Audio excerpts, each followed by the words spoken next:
Marcos capítulo de número 14, versículo 32 a seguir, diz assim: Então foram a um lugar chamado Getsemane, e ali chegados disse Jesus a seus discípulos: Assentai-vos aqui enquanto eu vou orar.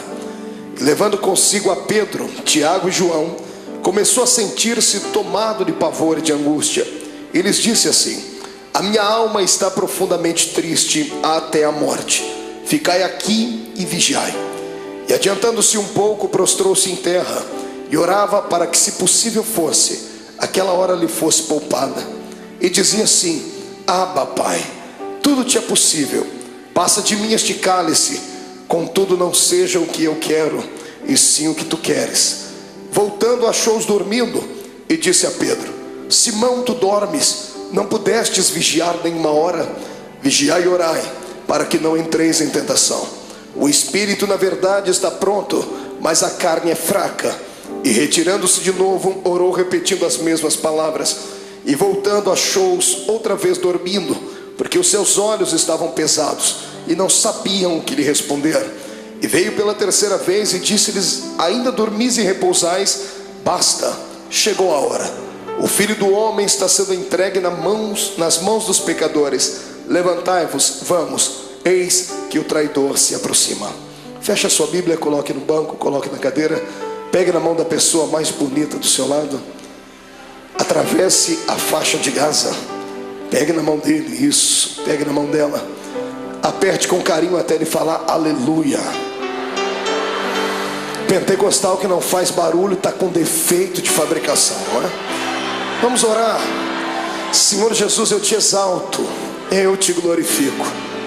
Te exalto porque o Senhor é rei. Te glorifico porque o Senhor me deu a honra de ministrar aos seus súditos nessa noite. Te exalto, ó Deus, porque eu sei em quem tenho crido. E te glorifico porque sei que o Senhor já está atento às nossas orações esta noite. Eu não tenho sombra de dúvidas do seu mover neste lugar hoje. E eu quero agora lhe fazer dois pedidos que costumeiramente faço. O primeiro é que ao redor da Assembleia de Deus do Bom Retiro, num raio de 5 quilômetros quadrados, onde houver um demônio alojado agora, eu quero dar a esses demônios 5 segundos para desaparecerem daqui. Porque se não sumirem, serão queimados pelo poder da glória do Senhor que vai ser manifesta neste ambiente. O segundo pedido a Deus é um pedido de atrevimento espiritual. Se ainda tem um crédito no céu contigo como pregoeiro da sua palavra, abre a porta do seu palácio sobre nós agora e manda do céu para a terra uma comitiva angelical. Eu quero pelo menos 8 serafins aqui nesta igreja. A palavra serafim significa aquele que arde em fogo. Portanto, Senhor, eu quero 8 anjos de fogo aqui neste templo agora. Quero 2 aqui nesta tribuna, uma à minha esquerda, outra à minha direita. Quero 2 na entrada deste santuário e 4 seres esparramando brasas de fogo na nave da igreja. E onde houver um crente batizado com o Espírito Santo, renova ele, meu Senhor.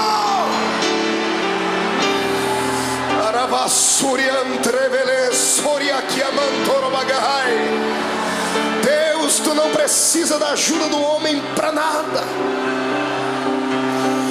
Tu és onipotente, Senhor. Então mostra a sua onipotência nesta noite.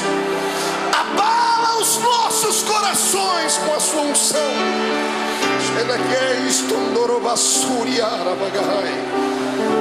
Muito obrigado, Jesus. Fica conosco aqui. Amém e amém. Erga o dedo indicador para o céu comigo, o dedo de profeta. Aponte o dedo no nariz do seu irmão. Diga para ele: escute aqui. Se você não trouxe lenço, prepare a manga da camisa, a ponta da gravata, do vestido, o que for, porque hoje você vai se derreter na presença de Deus aqui. Quem crê nisso, dê um grito de glória a Deus. Aplausos a Jesus. E tome o seu assento, glorificando ao nome dele.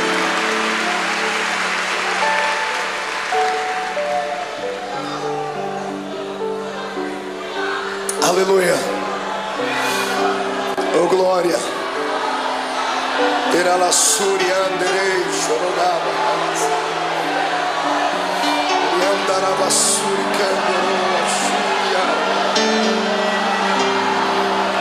Glorifico, Jesus. Senhoras e senhores, amada noiva do Cordeiro, quando eu abro a minha Bíblia Sagrada no Evangelho de Marcos, no capítulo 14, aqui onde lemos, diante dos momentos que antecederam a crucificação de Jesus, eu tenho uma palavra atualizada para os nossos corações.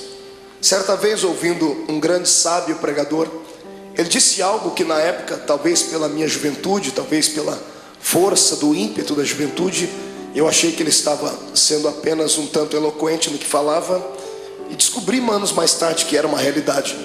Ele dizia que a mensagem da noite, ela depende do estado de espírito daquele que vai transmiti-la. Se o pregador estiver alegre, a mensagem vai ser esfuziante. Se ele estiver melancólico, a mensagem será melancólica, porque o Senhor usa o vaso na situação em que ele está. Você já me viu pregar aqui mensagens daquela que a tampa da chaleira voa lá para cima. Toda segunda-feira tem sido um mar de poder aqui, não é verdade? Quem tem participado, quem tem ficado cheio de Deus, sabe disso. Mas hoje eu quero levar você por outro caminho. Quero convidar você para se entregar a Jesus hoje e permitir que Ele venha moldar de novo o seu vaso. Eu sei que vaso só pode ser quebrado no processo da preparação. Depois que o vaso está pronto, ele não pode ser quebrado mais, porque se for quebrado, terá que ser colado, e mesmo servindo ainda para alguma coisa, vai ficar dentro dele algumas cicatrizes. Eu quero crer que todos nós estamos ainda num processo de formação, não chegamos ainda à estatura daquilo que Deus quer.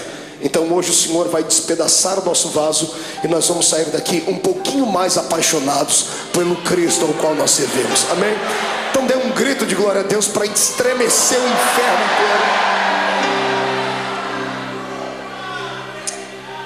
Viver não é fácil. Viver é uma aventura. O dom da vida não foi confiado a todo o grande universo. O dom da vida, a existência mais plena dela, o Senhor confiou apenas nós que somos seres humanos. Pastor, mas os animais não vivem, as plantas não vivem, vivem, mas o estado deles é vegetativo. Não tem alma, não tem espírito.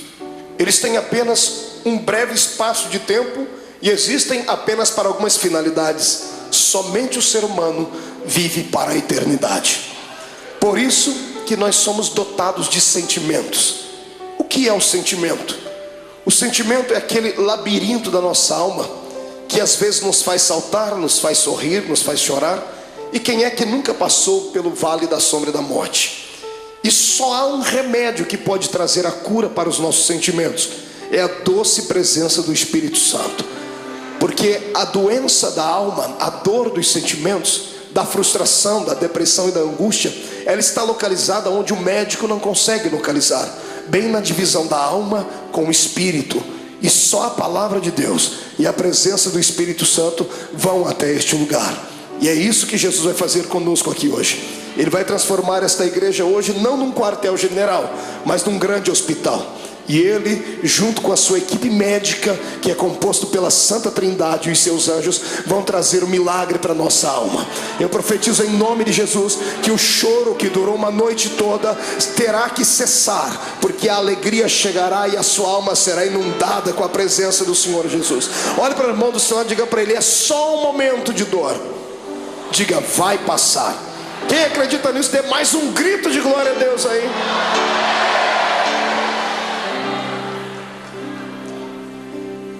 Quando eu olho para Jesus e fico às vezes tentando usar o meu raciocínio humano, por que é que ele veio? Alguns pensam que ele veio à terra apenas para implantar mais uma religião. Não era isso. O mundo já tinha muitas religiões. Já haviam religiões perfeitas aos olhos do homem. Já haviam religiões cheias de legalismo. Já haviam religiões amparadas por um sistema filosófico de poetas, como eram os epicureus. Amados, já havia muitas e muitas igrejas na época. Então a pergunta continua: por que é que Jesus veio à terra? Ele não veio à terra simplesmente por vir, como cantava Raul Seixas em uma música onde ele apontava o dedo para o nosso Salvador e chamava Jesus de ridículo, dizendo que ele não era besta para dar uma de herói. Jesus não foi apenas um herói, não foi apenas um mártir. Ele não saiu do céu apenas para fabular e confabular uma história. Jesus deixou as regiões celestiais motivado por um sentimento nobre e perfeito. Ele foi motivado pelo amor. Ninguém entende mais de amor do que Deus. Por isso a Bíblia diz que o amor de Deus foi pleno, porque Ele amou o mundo de tal maneira que deu o seu Filho unigênito, para que todo aquele que nele crê não pereça, mas tenha a vida eterna. Tentando indagar a Deus, fiz isso algumas vezes, perguntando então por que é que Jesus veio à terra, porque o Senhor não poderia usar outras pessoas para que isto acontecesse. O Senhor me disse: você não leu a Bíblia direito, porque desde o Gênesis eu tenho levantado homens para serem exemplos, mas todos eles têm fracassado. Os homens tentaram, sacerdotes tentaram, reis tentaram, profetas tentaram, mas não conseguiram vocacionar o coração do homem para servir a Deus. Era necessário um sacrifício de um animal anualmente, para que o perdão do pecado viesse sobre os seres humanos e eles não fossem condenados e não descessem à morte e estivessem aprisionados por Satanás. Desde o Gênesis até o começo do Novo Testamento, nós temos uma série de dimensões históricas onde Deus tentou confabular com o homem a sua história, ensinar a eles um pouquinho da sua graça, e os homens não pareciam entender. Foi então que Deus teve uma atitude divina. Só alguém que é divino faria isso. A minha Bíblia diz na boca de Paulo que ele, mesmo sendo Deus, não teve por usurpação ser igual a Deus. Antes aniquilou a sua forma divina e desceu na terra e se fez carne. Aqui começa o mistério da minha vida e da sua. Aqui começa uma das explicações para as grandes perguntas da vida, das crises existenciais, que nem Freud conseguiu explicar. Por que é que estamos aqui? Todos nós fazemos parte de um plano majestoso e maior, de um plano que não nasceu na mente de homens, nasceu na mente do Todo-Poderoso Deus. No meio do caminho houve percalços, houve bloqueios, e Deus então, para reconstruir a sua história, o seu plano original, Ele teve que sair do céu e vir ser um entre nós. A minha maior alegria como homem nesta terra, como pregador do Evangelho, não é ter viajado por mais de 40 países do mundo. A minha maior alegria não é passar pelas ruas das cidades e ver um crente me reconhecer, ou saber que Jesus me deu um ministério abençoado. Não, a minha maior alegria se consiste nisso, em saber que eu tenho alguém lá em cima no céu, que para poder entender as minhas fraquezas e falhas, teve que sair de lá e vir experimentar um pouquinho desta vida triste e pequenina dos mortais. Amados, para que eu e você não fôssemos destruídos, destituídos, amassados e jogados dentro de um buraco, Jesus teve que sair lá de cima para tentar compreender a nossa falibilidade. Eu falo isso com propriedade, porque o Deus que está acima do céu nunca pecou, nunca sentiu dor, nunca foi desprezado a ponto de sentir náuseas e vontade de morrer enquanto estava lá em cima no céu. Eu penso que o próprio Deus falava com o Filho e com o Espírito Santo lá em cima, dizendo: por que será que esta raça humana não conseguem ser aquilo que eu quero que eles sejam? Se você pegar o Velho Testamento e ver o pensamento de Deus, se você torcer as páginas do Velho Testamento, vão sangrar, porque o Senhor havia ditado a sua lei. O homem que não pudesse caminhar junto com ele era logo destituído. O homem que não pudesse ser santo era logo morto. Veja o Deus do Velho Testamento trabalhando, abrindo a terra, engolindo homens. Por que é que Deus trazia morte e o terror sobre o seu povo? Pensava ele que aqueles que permanecessem vivos, olhando aqueles que foram punidos, se converteriam, seriam mais santos, seriam mais produtivos. E Deus via que, pelo contrário, aquilo parece que trazia, ao invés de temor, trazia ira no coração dos seres humanos. E alguns, por pura rebeldia, tratavam logo de desmerecer a Deus e de serem inimigos dele. O Deus do Velho Testamento tentou, ele fez de tudo que estava na sua mão para fazer, e até o ponto dele chegar no céu, sentado no trono, e dar um grito sobre aquilo que Isaías escreveu no seu livro, gritando bem alto: e agora? A quem eu enviarei? E agora quem há de ir por nós? Porque na terra não tinha ninguém justo o suficiente. Os homens não aceitaram o Deus Jeová, aquele que quando vinha em cima de uma nuvem, fazia tremer os montes, fazia os seus relâmpagos engrandecer o coração dos homens, e os homens não aceitaram. Então o Senhor está no céu, tentando encontrar uma nova maneira de atuar, e a maneira foi aquela mais talvez não pensada, mas que chegou a chocar o próprio Deus. O seu filho, sentado à sua direita, se levanta e diz: Pai, está chegando a hora então de nós tomarmos uma atitude divina. Está na hora de fazermos algo transcendental. Está na hora de eu deixar o meu trono e virar homem de carne e ser um como eles são, para eu poder entender o que eles passam, para eu poder saber o que é que leva esses seres humanos a chorar, a sentir dores. Por que é que eles têm tanta facilidade em se curvar diante dos problemas? Por que é que eles ficam deprimidos? E é isso que Jesus faz. A transferência do céu para a terra não foi apenas um ato da legalidade divina, foi um ato imortal de Deus. Deus se fez carne para vir aqui entender a minha vida e a sua vida. O que eu acho mais lindo é que Ele entendeu. Ele passou pelos mesmos vales que nós passamos, Ele passou pelas mesmas sombras que nós passamos, e o mais importante, Ele venceu. Ele deu para nós um exemplo dizendo: é possível passar pelo vale e se levantar lá na frente. É possível andar de cabeça baixa, mas daqui a pouco erguer a sua cabeça, porque o ser humano é imagem e semelhança de Deus. Eu não prego nessa noite para um público comum de derrotados. Eu prego para homens e mulheres de carne e osso, mas que tem uma essência divina dentro deles. Eu olho para fora e vejo a embalagem, mas o conteúdo desses que me ouvem é um conteúdo transcendental. O Deus eterno que criou o universo pela força do seu poder e pelo poder da sua palavra o sustenta, habita dentro desse homem e desta mulher que está aí do seu lado. Quem acredita nisso, ergue a mão para cima e glorifique a Deus.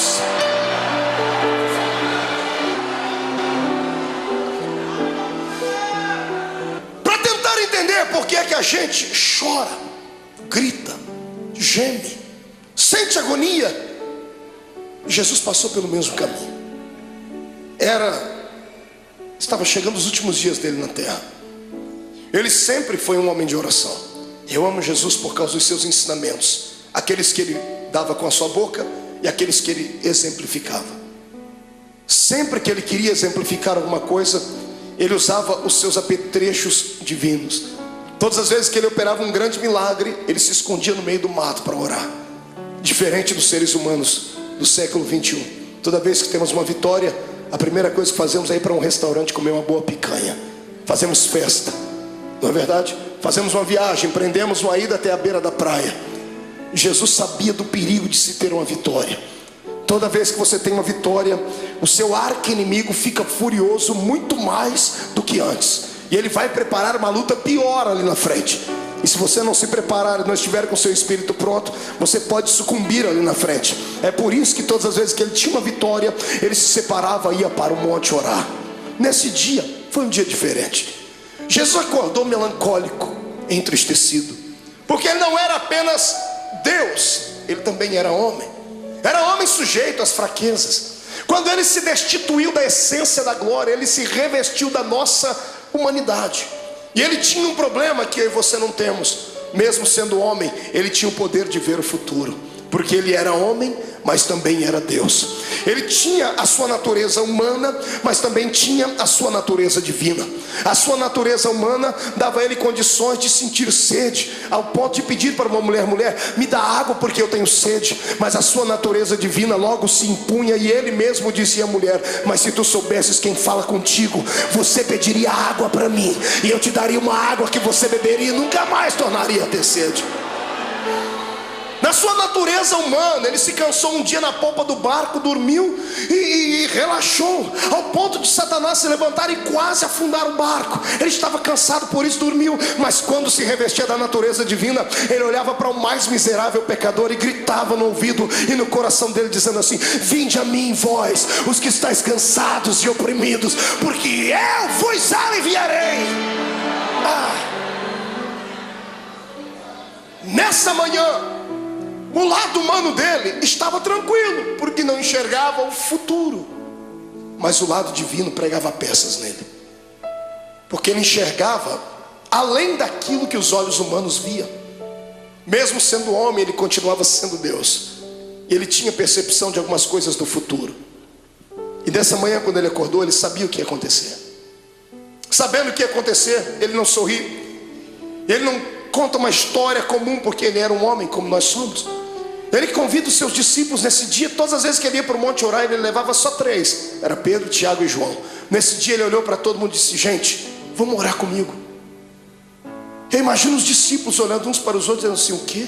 Jesus está pedindo oração para a gente? Ele está pedindo para a gente acompanhar ele até o monte para orar. E ele foi. Quando ele chegou naquele monte, dobrou o joelho. Todos eles dobraram o joelho junto com ele e começaram a orar, ou começaram a rezar, eu não sei. Repetiram as palavras que ele havia ensinado. Ninguém conhecia Deus a fundo. A religião deles antes de Cristo, era uma religião canalizada em rituais humanos, em dogmas falíveis. Talvez eles não sabiam conversar com Deus na intimidade com a qual Jesus falava. Por isso Jesus nos ensinou a oração do Pai Nosso. Mas ele pediu para que eles orassem com ele, porque ele estava abatido naquele dia. E tendo orado, eu penso que, não sei se você passa por isso, mas eu passo. Quando eu estou muito angustiado, quando eu estou muito atribulado, eu preciso gritar, eu preciso desestressar. Eu subo um monte que tem na minha terra, e tem uma árvorezinha lá. Eu já falei dessa árvore para todo mundo, tem isso gravado em fitas. A árvore sofre comigo quando eu estou passando pelo vale, porque eu encho ela de tapa. Eu desestresso orando e dou uns tapas. Não que a árvore tenha nada a ver com o meu problema, mas é assim que eu me desestresso. Eu imagino Jesus nesse dia angustiado, atormentado, ele olhando para os seus discípulos, ele querendo orar, ele querendo falar tudo que estava dentro dele. Mas de repente ele olhava por cima dos ombros, ele via Tiago, Pedro, João, ele via André, ele via os outros, ele viu quão pequeninos eles eram. Eram apenas discípulos, não haviam atingido a estatura de mestre. O discípulo tem muita facilidade de se escandalizar, tem muita facilidade de ficar pequenino diante de situações difíceis. E eu imagino Jesus dizendo para si mesmo: se eu falar o que eu preciso, eles vão desanimar. Eu tenho que demonstrar fortaleza para eles. E Jesus não aguentando mais, ele precisava orar. Ele levanta a cabeça, levanta da oração, deixa todo mundo orando. Ele pega 3 entre os 11 que foram, porque Judas não foi com ele esse dia. Judas ficou, tinha só 11 com ele. Ele levanta e chama os 3 mais chegados dele. Ele bate o nome de Pedro, Tiago e João, disse: meninos, vamos orar comigo. E para eles ele conta o que está acontecendo. A minha alma está angustiada. Você consegue ouvir isso da boca do seu Deus? Ou você acha que isso é um privilégio só seu? De sentir dores, de chegar em dias dentro da sua casa que dá vontade de morrer, dá vontade de entrar dentro do quarto e fazer uma besteira. Ou você acha que porque você é crente, você está bem guardado e você tem anticorpos espirituais suficientes para te proteger de toda a avalanche do mundo? Não, você é um ser humano.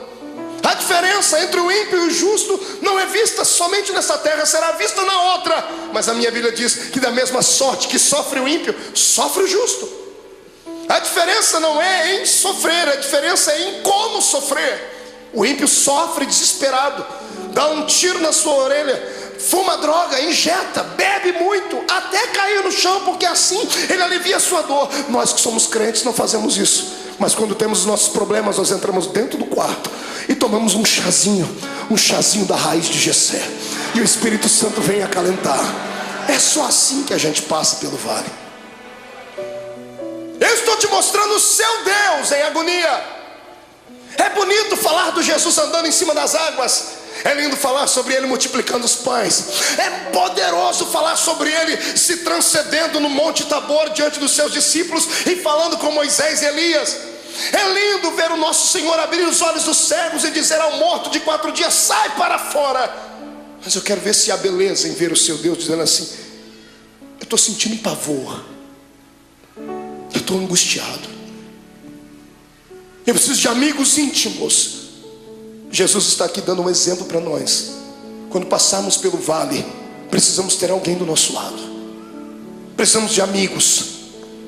O que vale na nossa fé cristã é isso, que nós temos pessoas que nunca vimos antes, mas depois de 5 minutos de conversar já chamamos ela de irmão. Eu sei que tem muitos aqui que são colegas, mas existem alguns amigos, poucos, mas são. Quando você passar pelo vale da sua alma, não passe sozinho, não faça besteira. Peça para Jesus preparar alguém para que você possa desabafar, contar os seus problemas.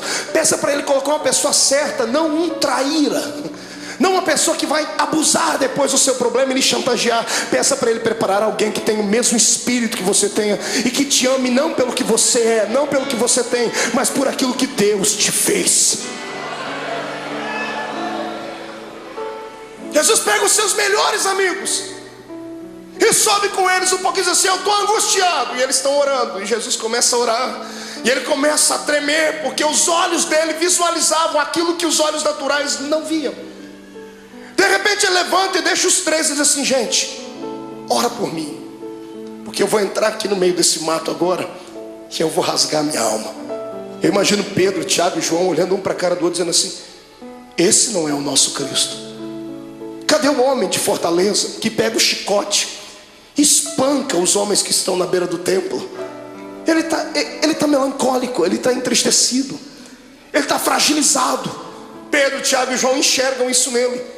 E eu imagino eles olhando a figura de Jesus entrando dentro do horto, dentro do jardim, dentro do Getsemane.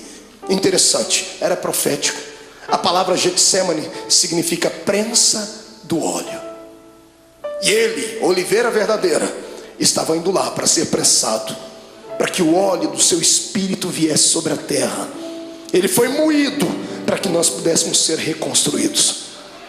Ele chorou naquele dia para que nós pudéssemos sorrir hoje aqui. Ele sentiu dores naquele dia para que as nossas dores fossem aliviadas. E é por isso que eu te convido agora a dar um belo glória a Deus, porque Ele merece tudo isso.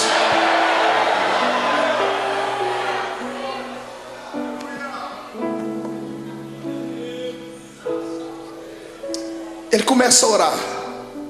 Agora que não tem mais ninguém perto dele, ele rasga a alma. Ele diz assim: Pai, eu sei que a hora é chegada, mas o meu lado humano não está aguentando. Então eu vou fazer um pedido ao Senhor. Se der, Pai, passa de mim esse cálice. Se der, risca esse momento. Se der, me priva de sentir aquilo que eu já estou vendo que vou ter que sentir. Quando Jesus ora desse jeito, é posto uma vírgula na sua oração. Se levantam dois reinos do lado dele nesse momento: o reino de Deus e o reino de Satanás. Os anjos se calam no céu, o próprio Deus está em silêncio no céu olhando. Os demônios estão fazendo figa, estão torcendo, dizendo assim: se ele não for até o fim, não tem salvação. Se ele não for até o fim, o plano está mais uma vez destruído. E Satanás está lá orando para si mesmo, pedindo para que todos os poderes das trevas viessem trazer uma nuvem negra sobre Jesus naquele dia. E quando Jesus diz: Pai, se for possível, passa de mim esse momento, esse era o lado humano. O lado divino dele sobrepõe. E ele abre os olhos. E se como homem ele enxergava apenas o jardim naquela noite, se como homem ele enxergava apenas as árvores, o céu que devia estar escuro e o vento soprando, se como homem ele enxergava apenas pedras e relva, como Deus ele enxergou além de tudo aquilo. Ele enxergou além das pedras, além da relva. Ele enxergou além do tempo. Ele enxergou além dos séculos. Ele enxergou além do espaço. E sabe o que ele viu? Você.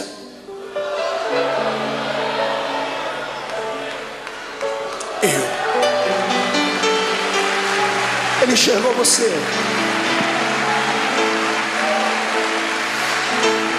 Sabe como ele te enxergou? Não como um super-homem ou uma mulher maravilha, bem trajado dentro da religião, cheio de poderes, de status, não. Ele enxergou você sofrendo no seu quarto. Ele enxergou você chorando pelas ruas de São Paulo, desempregado. Ele enxergou você no momento em que as pessoas mais te atormentaram, que os seus inimigos lhe perseguiram. Ele enxergou a sua alma rasgada e você gritando e sentindo dores. E ele sabia que você não ia conseguir passar pelo jardim do Getsemane. Ele sabia que você ia tentar correr de lá. Então ele entrou no meio e disse assim: Pai, já que eles não vão dar conta de ir, eu vou no lugar deles. Ele se levanta e diz: todavia seja feita a sua vontade.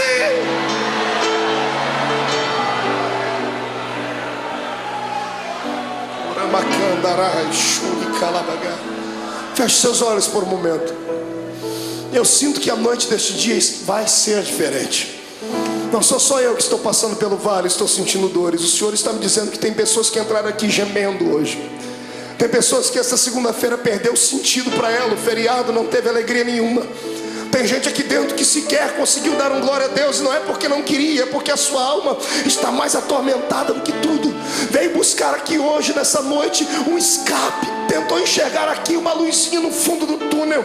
Em nome de Jesus, como profeta do Deus vivo, eu profetizo que o tempo de cantar chegou.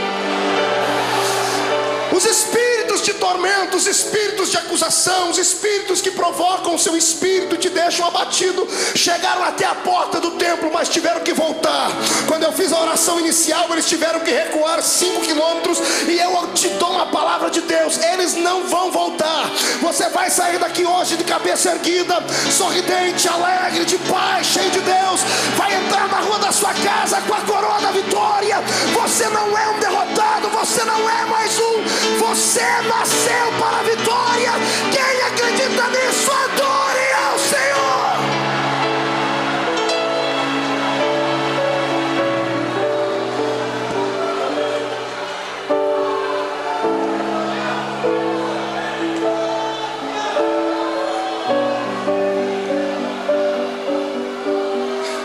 Então eu vou lhe convidar hoje aqui, irmão. Rasga a alma, filho. Chora. Vomita tudo que está dentro da sua alma, põe para fora. Porque você não é um super-homem. Não se autoflagele. Eu sei que você hoje orou como Paulo: Senhor, o que eu quero fazer sempre eu não faço, o que eu não quero eu estou sempre fazendo. Senhor, eu tenho um espinho na carne. É como se o mensageiro do diabo viesse, me esbofeteasse e me jogasse no chão. Eu quero que você ouça aquilo que Paulo ouviu. Deus se levantou do trono e não acusou ele, não apontou o dedo. Deus olhou para Jesus do lado dele, viu a mão furada, viu o sofrimento do filho e disse assim: ô Paulo, fique tranquilo. Como, Senhor? Eu estou angustiado. A minha graça te basta. Senhor, não é o suficiente, então eu vou preencher agora. O meu poder se aperfeiçoa na sua fraqueza. A matemática de Deus é diferente. E eu profetizo que aqueles que entraram fracos aqui dentro hoje, Satanás não vai ter coragem de cruzar o seu caminho por pelo menos um mês. Eu profetizo em nome de Jesus que aqueles que entraram aqui entristecidos, chorosos, estão recebendo hoje o revestimento do Espírito. Vão sair daqui armados até os dentes. Eu digo aos demônios: caiam fora da vida dos servos de Deus, porque o poder do Senhor se manifesta. Mão direita para cima. Faça um carinho nas costas do seu irmão. Diga para ele: a angústia, o pavor, a angústia e a tristeza, a angústia e o abandono são o caminho mais fácil, mais rápido de tocar o coração de Deus.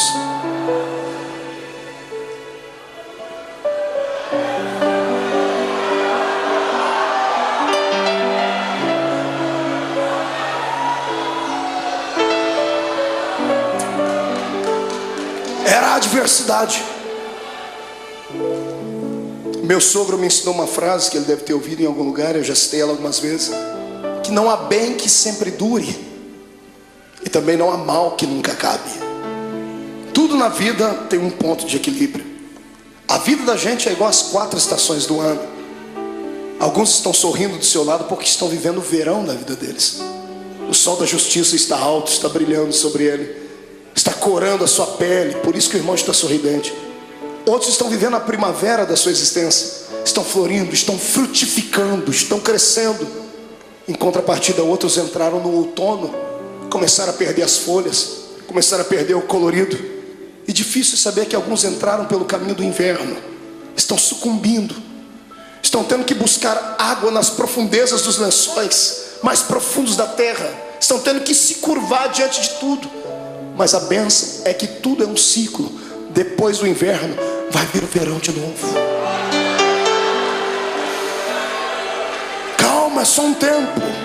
Na minha vida e na sua, tudo o que acontece, ou acontece porque Deus mandou, ou porque Ele permitiu. Satanás não tem esse poder que nós pensamos que ele tem, de vir e manipular a nossa existência. Eu sou entregue a Cristo e você também. O mais fraco aqui entre nós é capaz de catar Satanás pelo chifre e esfregar o focinho dele no chão, porque ele não tem mais solução. Para mim e para você, por pior que seja o ato cometido, se puderes hoje inclinar não os joelhos em terra, mas sim o coração diante de Deus, o sangue de Jesus Cristo cobrirá todos os seus erros e você ficará mais salvo do que a alva-neve.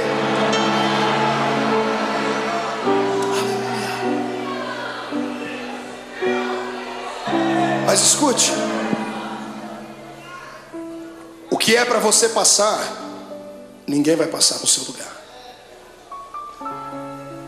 E tem épocas na vida que a gente tem que passar sozinhos. Tem vale que não tem amigo íntimo, ninguém. Tem coisas que somos só nós e Deus. E o pior é que nesse exato momento parece que Deus nos esquece. Eu não sei o que é pior, a correção de Deus ou o silêncio dele. O silêncio, quando você grita e lá do céu vem uma resposta assim: psss. Jesus estava sentindo assim aqui. A alma dele estava contrita. Ele chegou no ápice da vida de um ser humano. Ele levanta daquele horto tremendo, suando sangue. Eu fui estudar isso à luz da ciência. A ciência diz que é raro, mas é possível. Por que é que uma pessoa chega a transpirar sangue? A ciência diz que quando a pessoa está passando por uma agonia muito grande, o seu metabolismo fica todo alterado. 3 coisas podem acontecer. Primeiro, ela pode sofrer um infarto no miocárdio, porque a adrenalina correndo pelo seu corpo, o coração não dá conta de bombear tanto sangue e pode explodir. Segundo, quando a etapa do coração é vencida, as veias do cérebro não suportam, a pessoa pode sofrer um derrame. Terceiro, quando é vencida a etapa do coração e da mente, aí os poros se dilatam e o sangue que está sob pressão dentro do corpo, ele sai pela pele. Como Jesus não podia morrer de ataque cardíaco, nem podia morrer de derrame cerebral, porque a cruz estava preparada, o sangue dele saiu pela testa, pelos poros. Eu queria que você imaginasse a afeição do seu Cristo quando ele passou a mão na testa e viu o sangue. O lado humano dele deve ter se contorcido, mas era preciso passar por aquele vale, era preciso ir até o fim. Ele levanta dali como um vitorioso. O reino das trevas está abalado porque acharam que ele ia parar naquele momento. Ele levanta e pega os discípulos dormindo. Que decepção. Mas ele sabia que eles eram fracos. Ele olhou para os discípulos, acordou e disse assim: nem uma hora pudestes velar comigo? E os discípulos já correm e dobram o joelho. Jesus diz: não, agora é tarde. Eis que o Filho do Homem será entregue na mão dos pecadores. Quando ele acaba de fazer isso, eles ouvem passos de uma multidão de homens que vem vindo. Tochas acesas vêm iluminando o caminho deles, liderado por alguns homens da religião judaica. E no meio da multidão Jesus viu um rosto conhecido, o rosto de um dos seus discípulos. Esse discípulo vai dar um beijo em Jesus. E aqui eu começo a aprender com Jesus coisas lindas, coisas que nós não aprendemos com o ser humano. Quando Judas dá um beijo nele, Jesus era tão amável, ele acreditava tanto no poder que ele tinha de envolver as pessoas, ele tinha tanta pena da alma do ser humano, que quando Judas lhe beijou, ele já sabia o motivo. Ele poderia ter expulsado Judas. Imagine você sabendo que uma pessoa que com um beijo ela vai lhe levar à morte. O que você faria? Esmurraria ela? Arrancaria a cabeça dela? O que é que você faria? Pois Jesus olhou para ele depois do beijo e disse assim: amigo. Jesus não era hipócrita, nem falso. Mesmo Judas traindo ele, disse: você ainda é meu amigo. Essa palavra vem de encontro àqueles que durante essa semana traíram Deus. Traíram Deus com seus atos, traíram Deus com as suas palavras, negaram Jesus com seus feitos. Porque eu creio que eu não estou pregando aqui para uma assembleia de homens puros e mulheres purificadas, porque se todos aqui fossem santos à estatura que pensam, não estariam sentados nesse banco, estariam voando com os anjos aqui. Eu sei que estou pregando aqui para gente que passou pelo vale, porque o meu Deus não fala com quem está ausente, Ele fala com quem está presente.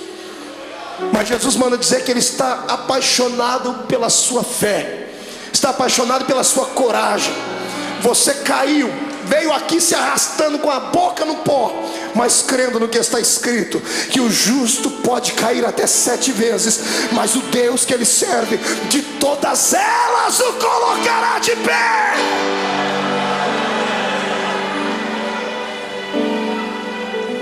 Você continua sendo amigo de Deus. O amor de Deus não dá para se entender. O amor de Deus tem que ser aceito. Não fomos nós que o escolhemos, foi Ele quem nos escolheu. E quantas vezes você já fez essa pergunta: por que o Senhor me escolheu, Deus? Por que você acha que Deus te escolheu, irmão? Pela sua força? Pela sua oratória? Pelo seu talento de cantar? Você acha que Deus olhou para você e disse: não, esse aqui eu vou poder usar, então eu vou investir nele, e o outro que não prestava ele não investiu? Não foi nada disso. Deus olhou para você e alguma coisa em você atraiu Ele. Não foi você que foi buscar Deus em uma igreja, foi Ele que trabalhou no seu coração em casa, usou o testemunho de alguém. Deus queria você, mas a palavra final foi sua: eu vou. Quando você disse vou, o Senhor disse: pronto, eu escolhi, agora Ele veio. Você foi escolhido por Deus. Escute, deixa eu lhe dizer uma palavra, que isso aqui vai quebrar esse demônio que te atormenta, vai acabar com a sua depressão. Escute: nenhum ser humano pode surpreender Deus. Não há nada que você faça, não há nada que você pense, não há nada que você aconteça que você vai deixar fazer Deus ficar assim: nossa, o meu filho me espantou. Porque Deus conhece tudo. Você nunca vai surpreender Deus. É por isso que eu me apoio nessa palavra, para nunca sair dela. Porque o diabo, ele só sabe falar do passado. Ele só sabe acusar você do que você fez, do que você cometeu antes de entrar dentro dessa igreja hoje. Ele só sabe apontar o dedo para você e metralhar você, dizendo assim: ó, você foi isso, fez isso e aquilo. É por isso que eu prefiro ficar com Deus, porque Deus não fala do passado. Todas as vezes que Deus olha para você, sabe o que Ele fala? Do seu futuro. E lá no céu, imagina Ele acotovelando Jesus, está vendo aquela filha lá? Olhe lá na frente e veja o que eu vou fazer com ela. Está vendo aquele homem? Olhe lá na frente e veja o que ele será. Porque Deus não é como caranguejo que anda olhando para trás. O Senhor está na nossa frente. O Senhor está além das suas fraquezas. O poder do Senhor está além da sua humanidade. O poder de Deus está além dos seus complexos. É por isso que eu te convido nessa noite: saia de dentro da prisão que está a sua alma. Deixa o Senhor hoje sacudir as portas desta prisão e arrancá-las para fora. Deixa Deus mostrar para você que mesmo amarrado em um tronco, com os pés amarrados, todo ensanguentado, você ainda tem um cântico nos seus lábios, tem uma arma atômica nos seus lábios. Enquanto você cantar, as muralhas vão cair. Eu convido você hoje a saltar para dentro do território dos vitoriosos. Yes, adore o seu Deus.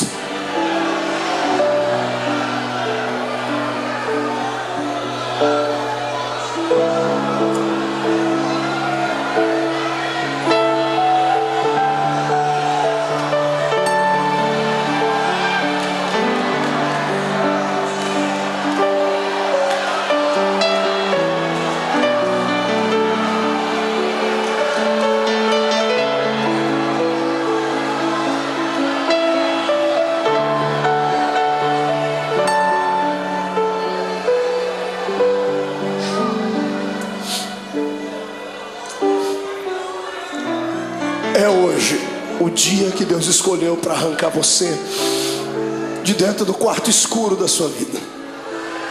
Os espectros do passado que te sondam, os demônios que encontraram uma brecha, vão ter que serem rápidos para saírem, porque se não saírem serão destruídos. Eu vejo a força de Deus chegando para dentro de você. Eu vejo o Espírito Santo sentado nas asas do vento, trazendo em ambas as suas mãos brasa de fogo para purificar o seu pecado. E na mão direita dele uma unção de gozo para te fazer saltar pelo menos uma semana inteira. Em nome de Jesus Cristo, hoje é o dia da independência da sua alma. O Senhor te fará saltar muralhas. Quem acredita nisso, tire o pé do chão para adorar.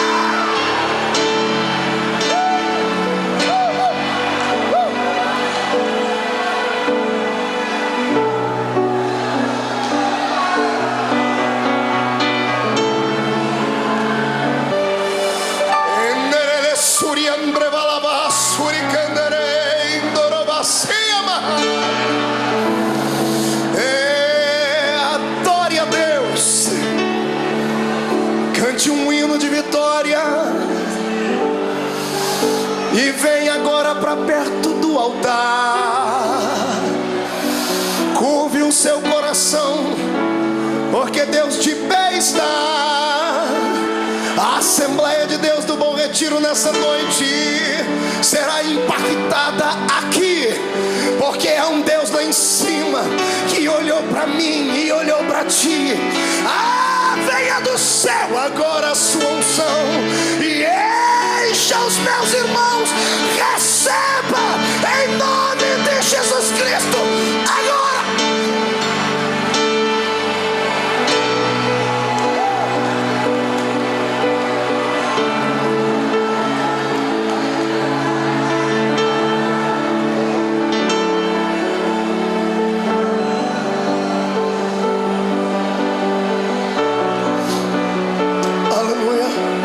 Sente um pouquinho.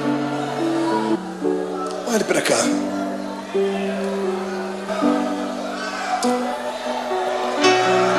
Tem um santo católico.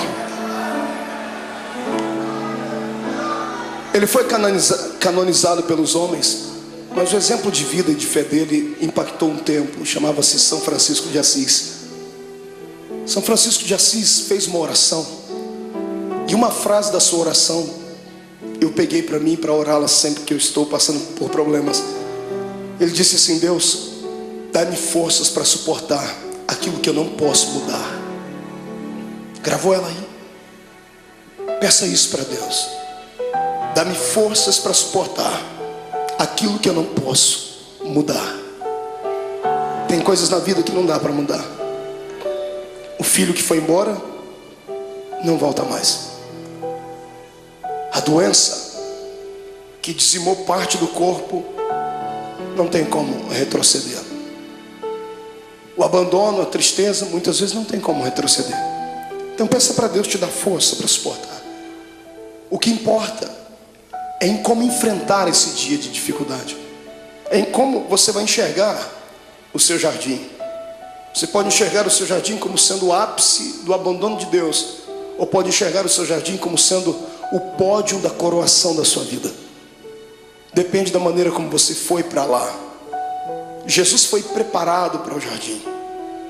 Por isso ele orava antes, incessantemente. Por isso ele buscava Deus. Por isso ele passou 40 dias no deserto em jejum, porque ele sabia que a missão dele era grande, como a sua é. Sabe por que você está querendo parar? Porque você não se preparou. Tem levado uma vida de brincadeira, pensando que a igreja é apenas um lugarzinho de reunião social, pensando que a fé cristã é só aqueles dogmazinhos ensinados pelo pai e pela mãe. Não, a salvação não é hereditária. A salvação é pessoal, é uma experiência com Deus. Busque a sua experiência nessa noite. O Senhor transmutará esse coração de pedra num coração de carne, trará alegria para dentro da sua vida, e você vai ter força para viver. Lá está Ele. Olha o seu Jesus sendo preso. Quando os homens vêm prender ele, ele tinha passado uma noite de oração. Às vezes eu tenho pena, entre aspas, dos demônios, porque eles vêm atormentar quando a gente está fraco na carne, mas o espírito está forte. Os homens chegam e Jesus pergunta para eles: a quem buscais? E eles dizem: a Jesus. Naquele momento ele não falou como homem, ele falou como o Deus lá do Êxodo. Ele olhou para eles assim: eu sou.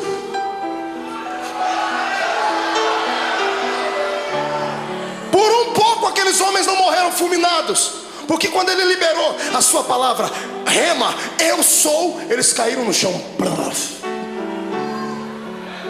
qualquer preso sairia correndo, qualquer pessoa condenada sairia correndo, qualquer covarde sairia correndo. E eu não duvido que os discípulos iam pegar na mão dele: Jesus, aproveita o momento e foge.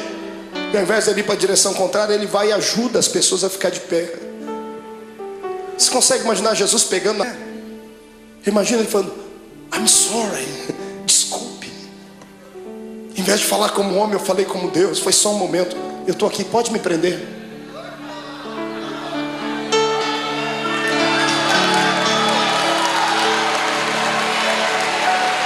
Me prenda.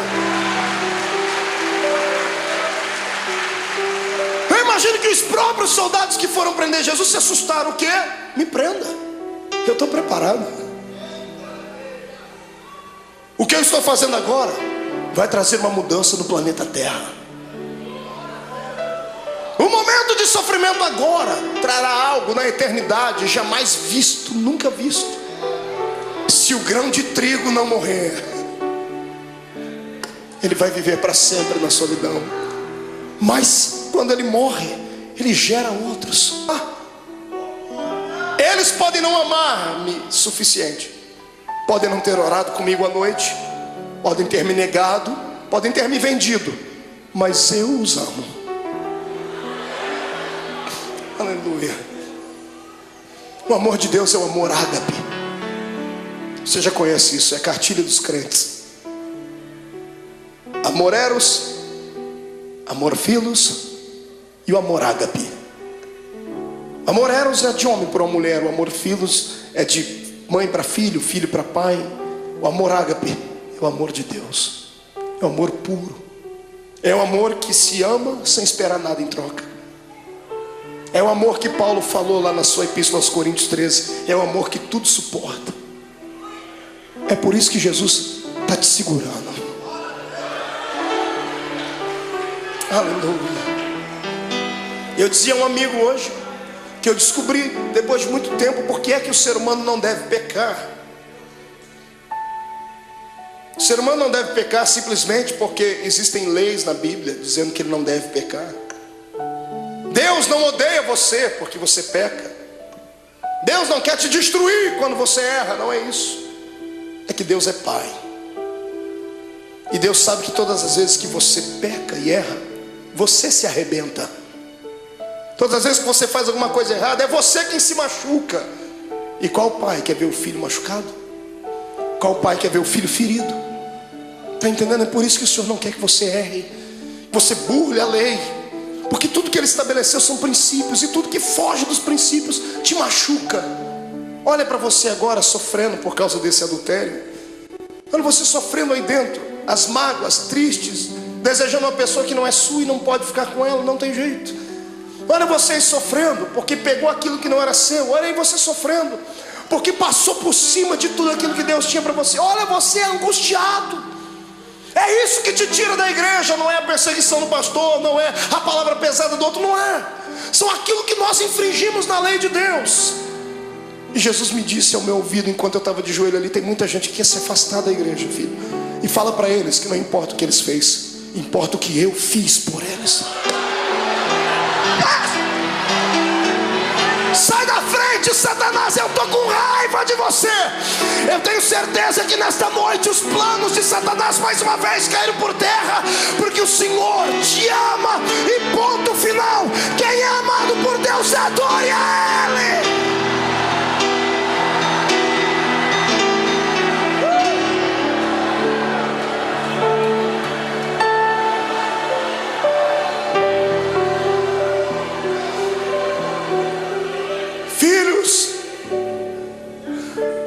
A rejeição, a cruz, a agonia, vocês não vão suportar, eu suporto por vocês.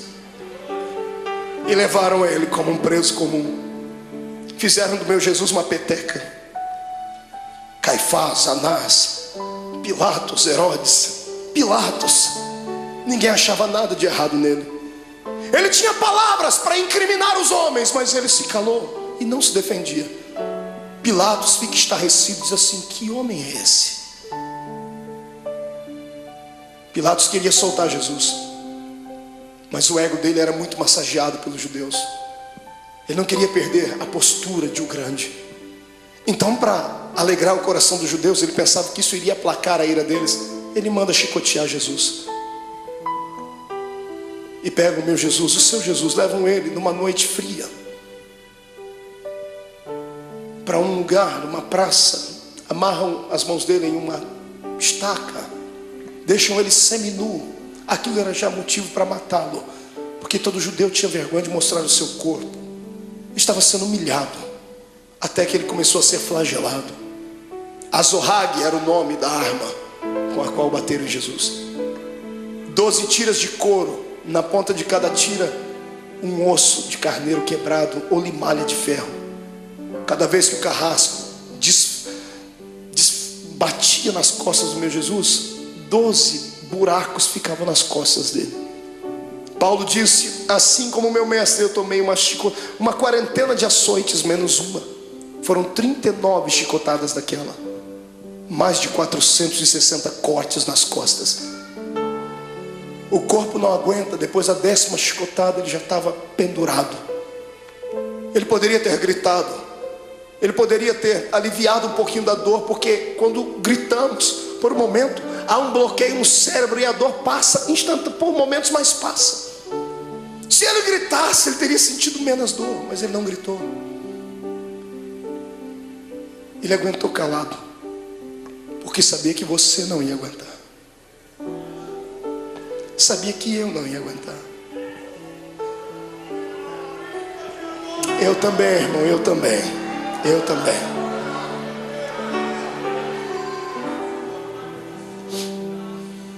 Quando tiram Jesus da estaca, ele está semi-morto, caído no chão.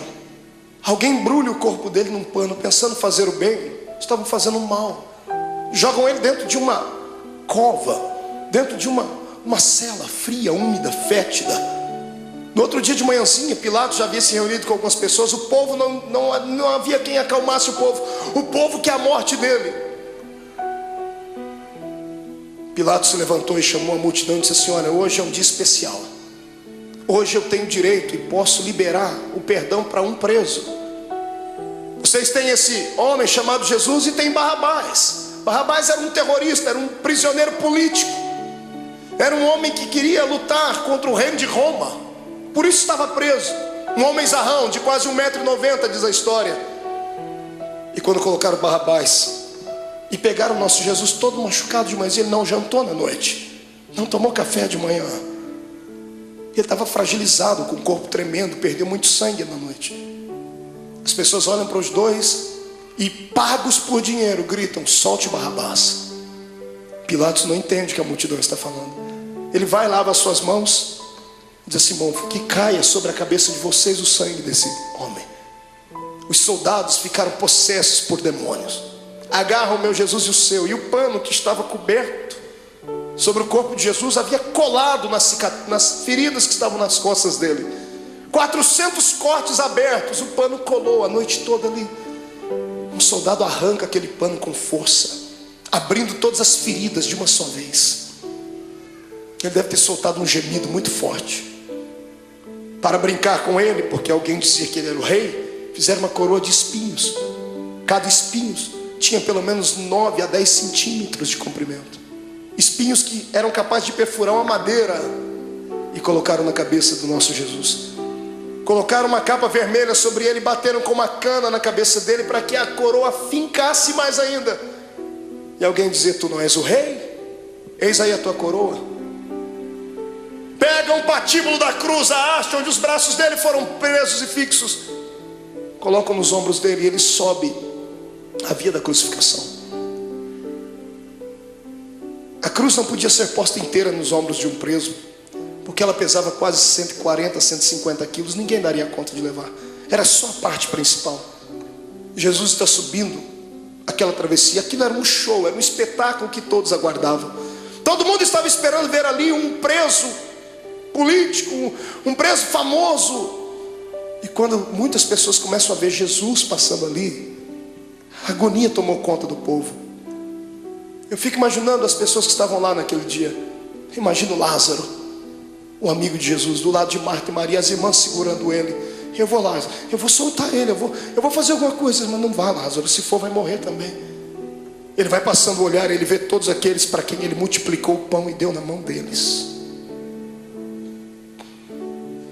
Os amigos que ele tinha desferiram contra ele a traição. Pedro está andando do lado, triste porque já tinha negado Jesus. A mãe de Jesus vai ao longe, olhando o filho querido. No meio do caminho ele não aguenta. A Bíblia não diz, mas é possível que Jesus tenha tombado com o peso daquele lugar, daquela cruz, da haste daquela cruz, porque ele estava muito cansado, estava com fome, estava machucado.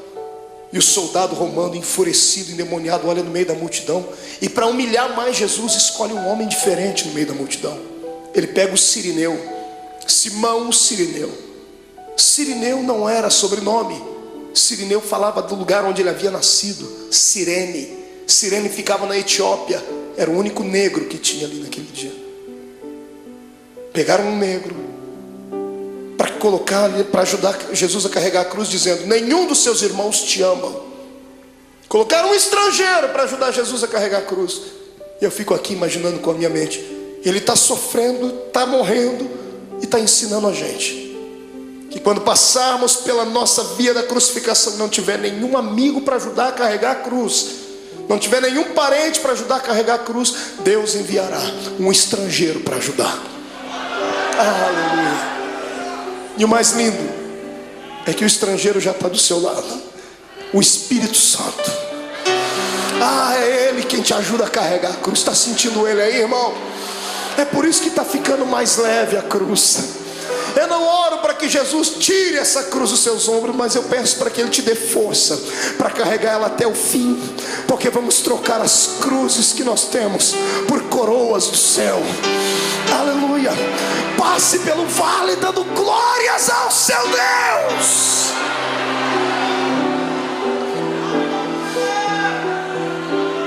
Sobe comigo.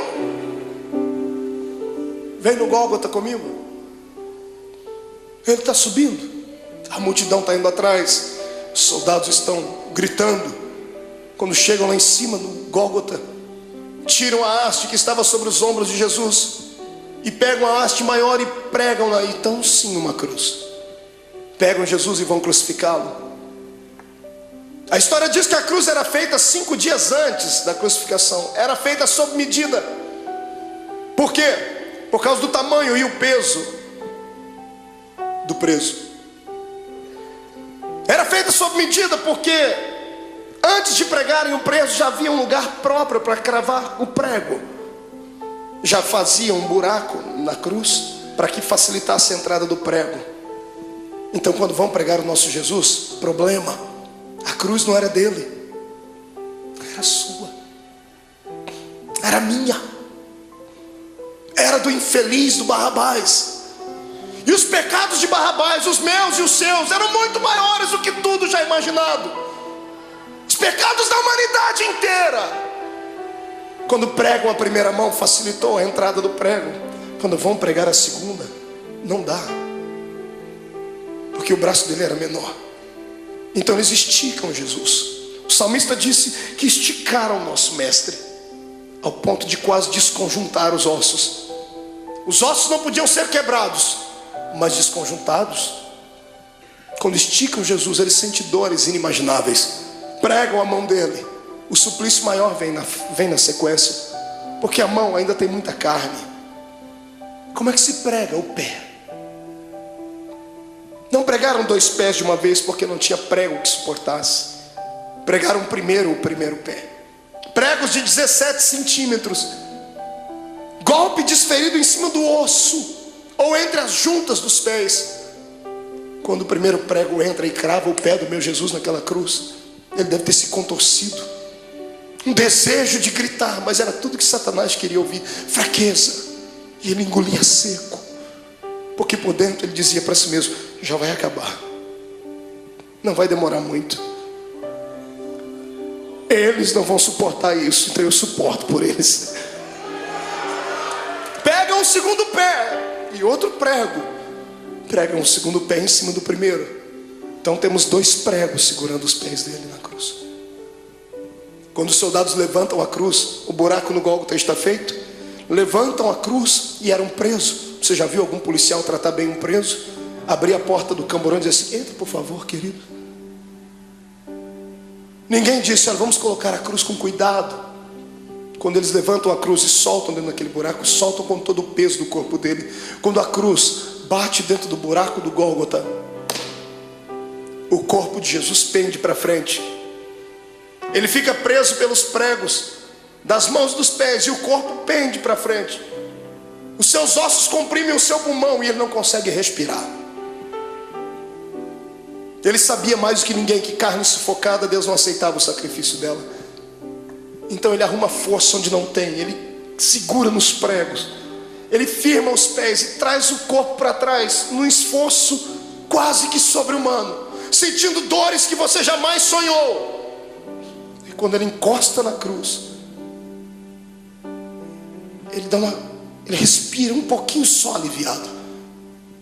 E então ele começa a ficar tonto. Estava fraco do dia anterior. As moscas começam a visitar o corpo de Jesus. Se você já fez serviço militar, você sabe o que eu estou falando. Quando você está diante de todo o esquadrão e um maioral está passando perto de você, você não pode nem se mexer. Posição de sentido. Os mosquitos voam em volta do nariz, dá vontade de colocar a mão, mas não pode. Jesus estava ali, ensanguentado, suado, sentindo dores. As moscas estão voando sobre ele e ele não tem força nem para expulsá-las. Do lado dele é posto um bandido e do outro também. Quando ele olha para os dois bandidos, eu penso que ele intercede pela alma deles. O da direita o da esquerda fica endemoniado. O diabo entra dentro do corpo dele e ele olha para Jesus e diz assim: oh, você não é o Deus, você não é o Cristo, você não é o Todo-Poderoso? Sai da cruz e tira a gente daqui, rapaz. Imagina a tristeza com que isso chegou no ouvido de Jesus. Pensa, você está morrendo por ele e ele está debochando de você. A dor daquilo deve ter sido maior do que a dor dos pregos, maior do que a dor do chicote, porque a dor do desprezo é maior do que tudo. Deus olhou do céu e disse: não, meu filho não vai ficar assim. Espírito Santo entra no coração daquele bandido da direita. Vamos fazer um equilíbrio. O da direita fica cheio do Espírito Santo. Pregado na cruz, grita para o outro: pare de atormentar ele.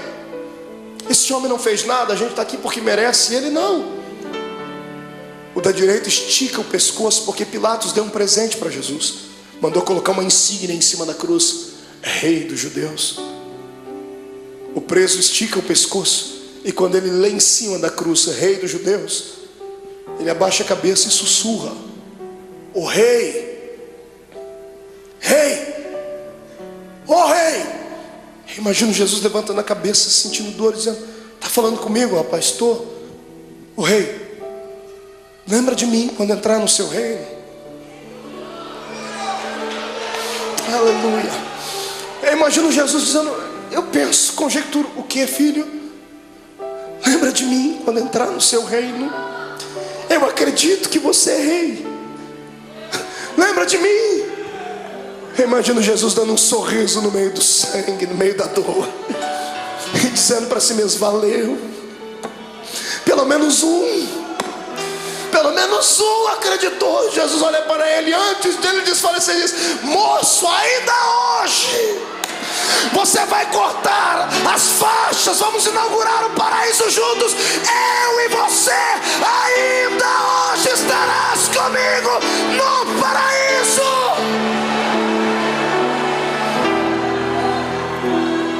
Era bacana,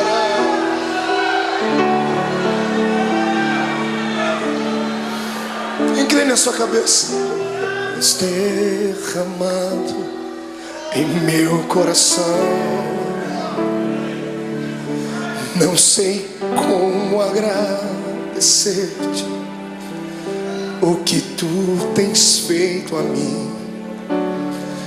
Eu só posso dar-te agora a minha canção.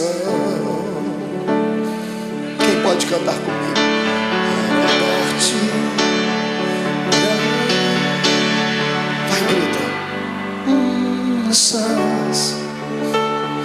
Graças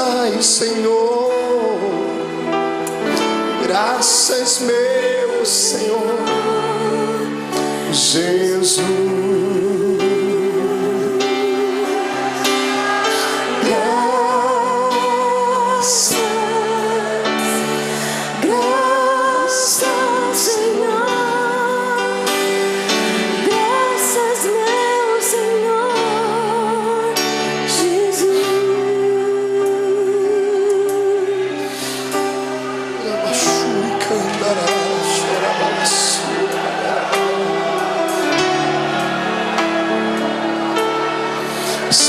Diante do seu Deus, crente. Até você que não gosta de dar glória a Deus não pode ficar em silêncio agora. Até você que não gosta de dar barulhos tem que gritar agora.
Todo crente batizado com o Espírito Santo seja renovado. Todo crente que está envolvido pelo poder do sangue de Jesus Cristo seja renovado. Quem nunca orou em línguas, que seja batizado agora. Que este lugar comece a flamejar.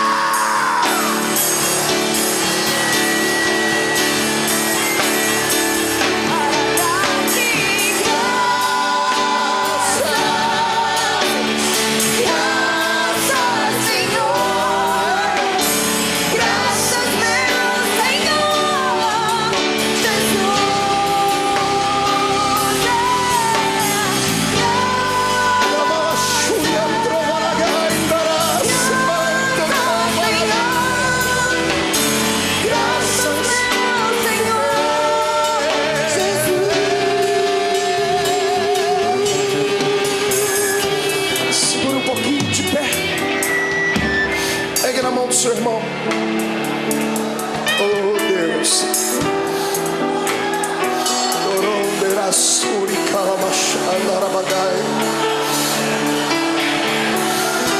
eu sinto o poder do sangue de Jesus aqui.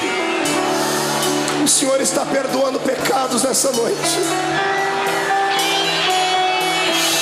Aleluia! Sai da frente, Satanás! Estamos em guerra!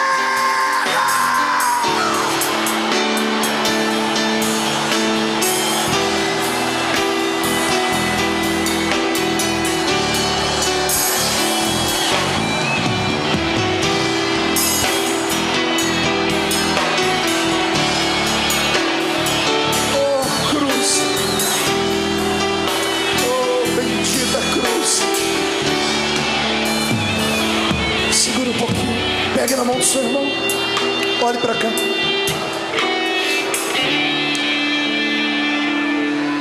A agonia dele continuava. Chegou uma hora que ele olhou para o céu. Como homem, ele enxergava só as nuvens, o sol. Mas de repente, como Deus, ele olha para o céu e ele não vê nuvens. Ele olha para o céu e não vê pássaros. Ele vê o trono, Rupinas. Quando ele vê o trono, ele vê o pai dele. Só que o pai dele está de costa. O pai virou as costas para ele. E no momento de dor, de muita agonia, ele disse: "Ô pai, por que tu me abandonou?" Quantas vezes você já falou isso, crente? Deus entende quando você diz isso, porque Jesus passou por isso. Não é que Deus estivesse feliz com o sofrimento do filho. Se Deus continuasse olhando, ele ia arrancar Jesus daquela cruz, Joel. E se ele arrancasse Jesus da cruz antes dele morrer, Deus ficaria derrotado. Deus poderia ter destruído a terra, mas ele preferiu virar as costas para não ver. E o lado humano de Jesus sentindo dores, mas o lado divino dentro dele dizendo assim: já está acabando, aguenta mais um pouquinho, segura.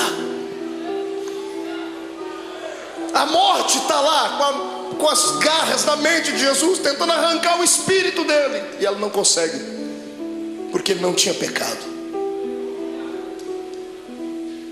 A morte estava inofensiva. Ela era acostumada a carregar para dentro do inferno pecadores. Mas como arrancar da terra um homem que nunca pecou? Eu imagino a morte dizendo: desse eu não dou conta.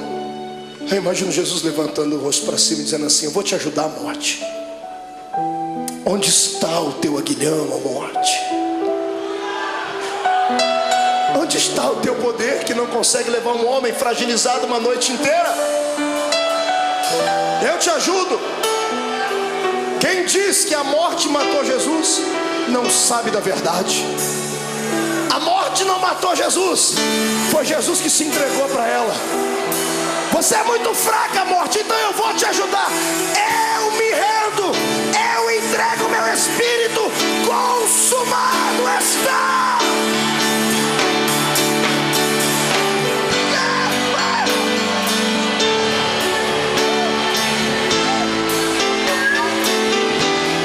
Este é o Cristo que tu serves.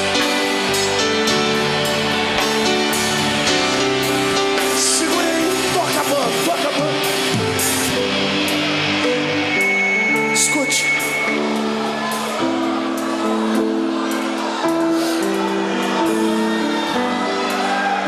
Segure só um pouquinho. Quando a cabeça de Jesus pendeu, o astro-rei deixou de brilhar. O cosmos e a natureza se curvaram diante do Rei eterno. As rochas se fenderam. O sol se escureceu. A multidão que gritou: crucifica-o, começou a bater no peito e dizendo: ele era Deus. O centurião que ajudou a fragilizar o corpo dele está embaixo da cruz, gaguejando e dizendo: esse homem era o Filho de Deus. Maria está embaixo, João está abraçado com ela, dizendo: aguenta, mãe, aguenta. Tiram Jesus da cruz. Ele morreu primeiro do que os bandidos. E um dia eu orei a Deus, Deus me revelou por quê. Por que Jesus morreu antes dos bandidos, irmão? Será que Jesus era tão fraco assim? Porque os outros bandidos também foram flagelizados. Por que Jesus morreu primeiro? Eu perguntei a ele um dia, e o que ele me respondeu: é só crente cheio do Espírito Santo para entender. Jesus nunca gostou da morte. E todo morto que cruzou o caminho dele ressuscitou. Todo. Ele chegou a parar velório, cortejo fúnebre. Jesus nunca gostou da morte porque ele era Deus. Ele sabia que o homem não foi feito para morrer. Toda vez que a morte cruzou o caminho dele, ele parou ela. Nesse dia, para não ver os dois morrerem antes, ele falou: eu vou morrer primeiro, porque se eles morrerem eu vou ter que ressuscitar eles aqui. Perto de mim ninguém fica morto. Aleluia.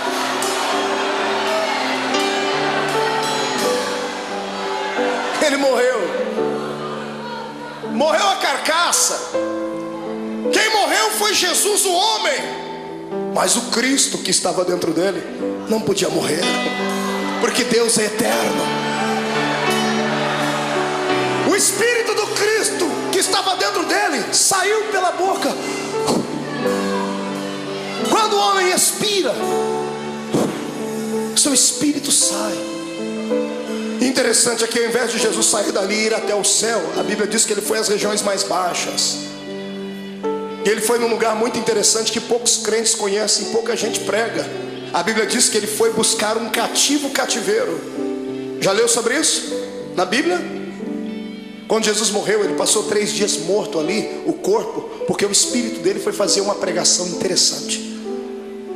Ele foi a um lugar onde estavam todos os santos que haviam morrido antes dele, porque ninguém ia para o paraíso, iam todo mundo para o seio de Abraão. E Jesus foi lá e se revelou: eu sou. Eu imagino ele, que já estava com a chave da morte e do inferno na mão, indo lá, abrindo as portas das cadeias. Abrindo a porta, lá dentro tem alguém sentado assim: sai para fora, Daniel. Mas Senhor, quem és tu? Eu sou aquele que fecha a boca do leão.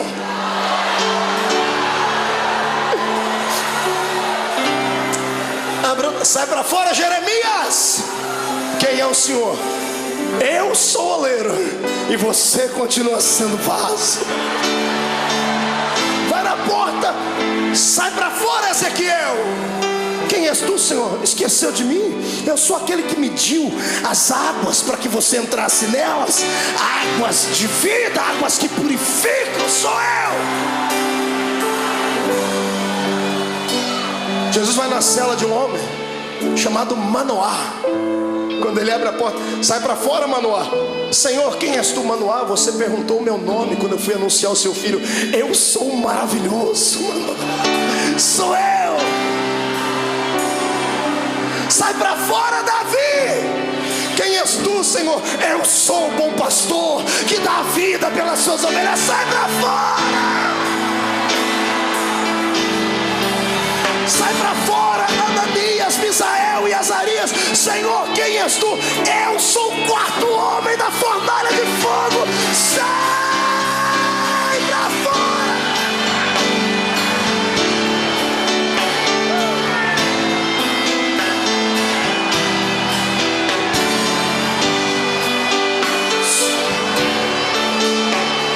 Segure. Jesus chega numa porta. Era um dos últimos a ter entrado lá antes dele. Ele abre a porta, está lá um sujeito de barba. Ele diz: João, sai para fora, João. Mas Senhor, quem és tu? João não me conhece? Imagina João olhando e dizendo: oh Senhor, desculpa. É que a última vez que eu lhe vi, o Senhor era um cordeiro, e agora eu vejo que tu és o leão. O leão da tribo de Judá.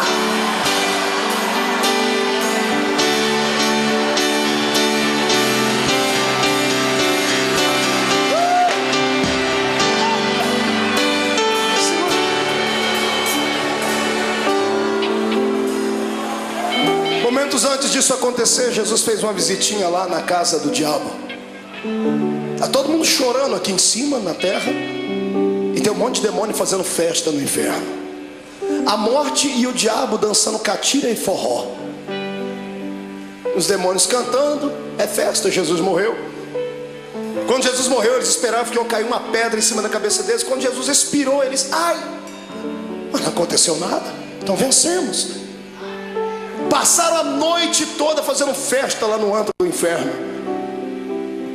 Foi num belo dia, os demônios todos deitados, cansados, dormindo. Eu imagino. a escuridão do inferno começa a receber luz. Ele vem, e não vem andando, vem flutuando dentro daquele lugar.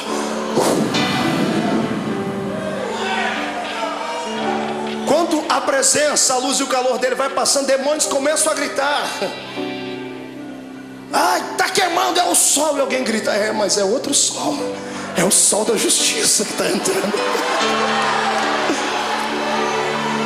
Os gritos devem ter acordado o diabo e a morte. Jesus olha para a cara dos dois. Antes de falar com o diabo, Jesus vai no colarinho da morte, agarra ela pelo colarinho e diz: onde está a morte?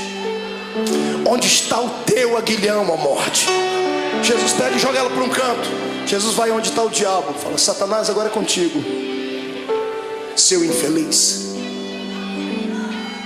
Me agonizou lá no monte, achou que eu não ia vencer.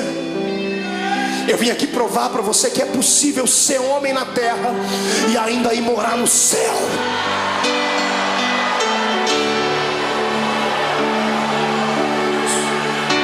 Eu imagino o diabo com as duas mãos aqui, ó. Imagina Jesus: o que você está fazendo, ô cão? Não, é que aquela historinha lá de Gênesis 3:15, né?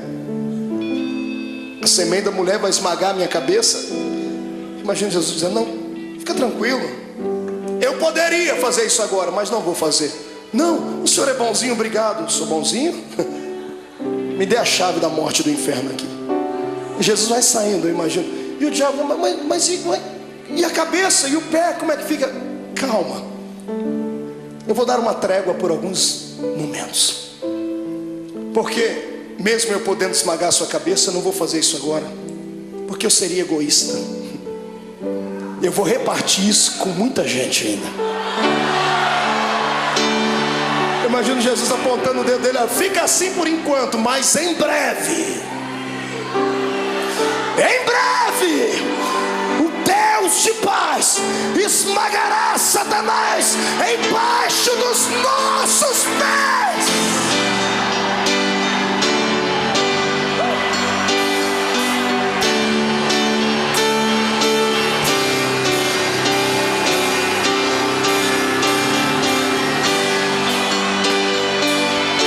Segura, vamos encerrar.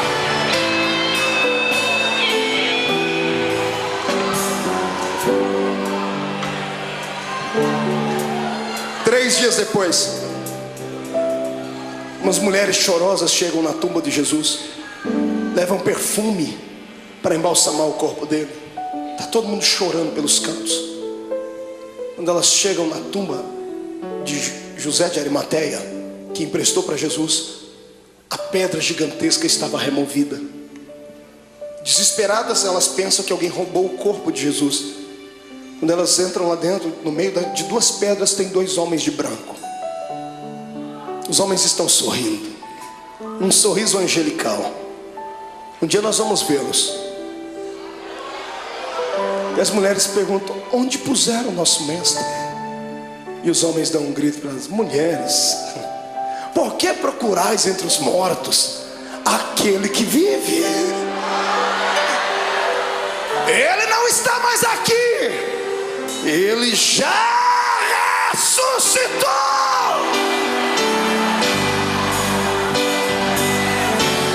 Vou te dar um conselho: passe a quinta-feira da angústia, chegue na sexta-feira da crucificação e não se entrega.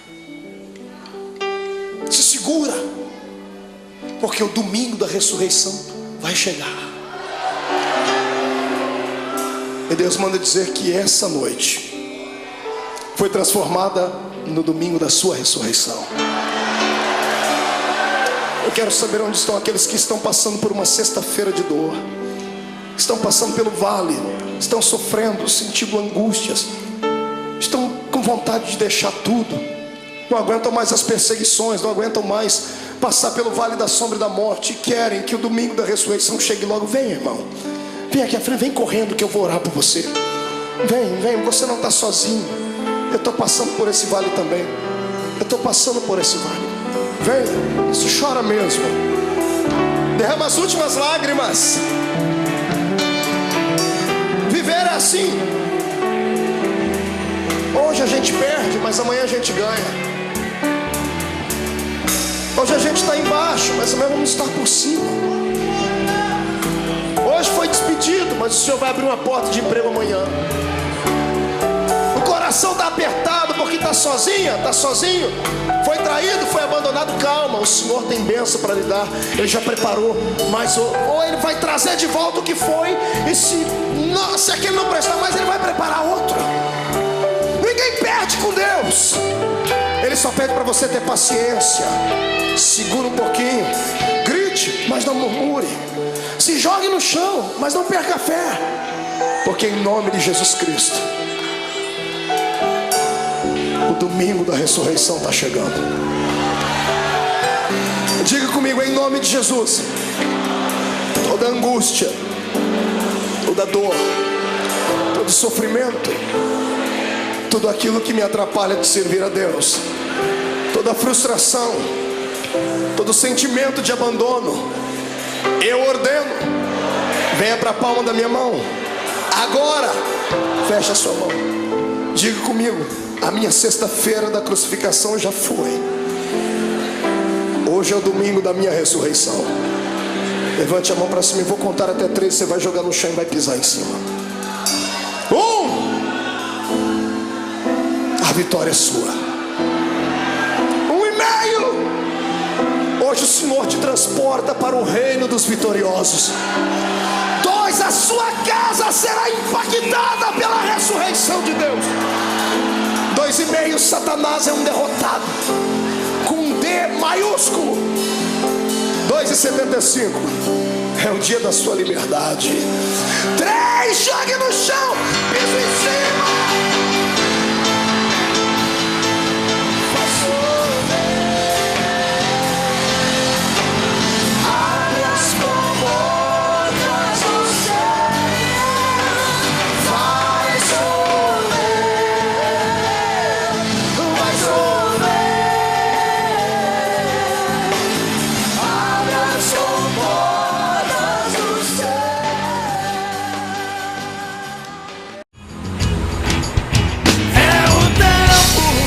Já viva